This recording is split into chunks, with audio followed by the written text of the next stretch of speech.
Miami by 10 tonight. Bet me. Miami by 10. Bet me. Okay. And the Heat switching even more tonight than usual. Three-point look to the Heat. Finds Brown.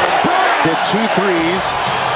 Now he pulls the string. He's got 3 in a row. Day 5 of the NBA playoffs might have showed us that the Celtics aren't who we think they really are, as we all know that they had a dominant regular season, finishing with 64 wins. So it's safe to say, as they drew the Heat in round 1, a team that had to win 2 play-in games just to even make it to the playoffs, I'm sure most people had this series ending in a sweep. Me, myself, I had the Heat at least winning 1 game, but I didn't expect it to be this early, as the Celtics lose game 2 at home at TD Garden to a Miami Heat team that's still without their best player. I think it's safe to say that Shaq kind of put it best. Boston, though, they live by the 3 and they die by the 3. And they most definitely died by the 3 in game 2, as they shot only 37% from 3, only making 12 out of 32 threes. They look like a completely different team, especially from the performance that they put on in game 1, tying their franchise record with 22 3-pointers made in a single playoff game. On the other hand, the Miami Heat definitely had a bounce back game, as they had 5 players in double-digit scoring figures, and 3 of those players had 20-plus points, as they set their own franchise record with 23 3-pointers made in a single playoff game. And they weren't just throwing up threes either, praying that they go in. They were scoring at an efficient rate, scoring 53.5% of all of their 3-pointers. Even despite Jaylen Brown and Tatum combining for 61 points, they just couldn't find their shots to fall in the fourth quarter when it mattered most. And from my personal opinion, I feel like that's the main issue with the Celtics. They come off to me as front runners. They can make comebacks, but those shots that really matter most late in the fourth quarter, it don't seem like you can just give the ball to Tatum or Brown and trust that they can go get you the bucket that they desperately need. I don't know if it's great film study or great coaching or all of the above, but the Heat seem to always have the Celtics number. As they head back to Miami with the series tied at 1 game apiece, I can definitely see the Heat at least taking another game at home, and worst case scenario, returning back to Boston with the series tied again at 2 games apiece. And you could definitely tell that after the Heat won game 2, they are definitely heading back home with more confidence. And this comment by Jimmy Butler was hilarious. If you don't remember, this is what Jaylen Brown said in last year's playoffs when the Heat was up 3-0. But overall, you have to give credit to where credit is due, and it's definitely due to the Miami Heat, as they came off with a clutch win in game 2 against the Celtics. The number. Answer your phone, man. Okay, Answer hold on. your phone, man.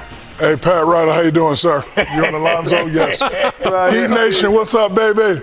Heat Nation, thank you, Chuck. Now this is more like it. I'm sure this is how people really imagine this series was supposed to go. After having a close game 1 against the Pelicans and only winning by 2 points, the Thunder might have proven that game 1 was a fluke, as they came out of game 2 and destroyed the Pelicans by 32 points, shooting an impressive 59% from the field and almost 50% from the 3-point line. Holmgren and the potential MVP winner SGA led the Thunder, scoring 59 combined points just between the two. I don't know about you guys and Pelican fans, but to me, I'm kind of disappointed in Ingram and McCollum. I definitely expected them to do more scoring wise, especially with Zion being out. I'm sure everyone expected those two to really take over. They're not having terrible games, but you definitely expect more than just 15 and 18 points. And if they continue to play like this, especially with their lackluster defense, I think it's safe to say that the Thunder are going to finish this series in New Orleans and get a head start on whoever they're going to play in round 2. But let me know how you guys feel down in the comments, and let me know what your predictions are for the games that's coming on later tonight.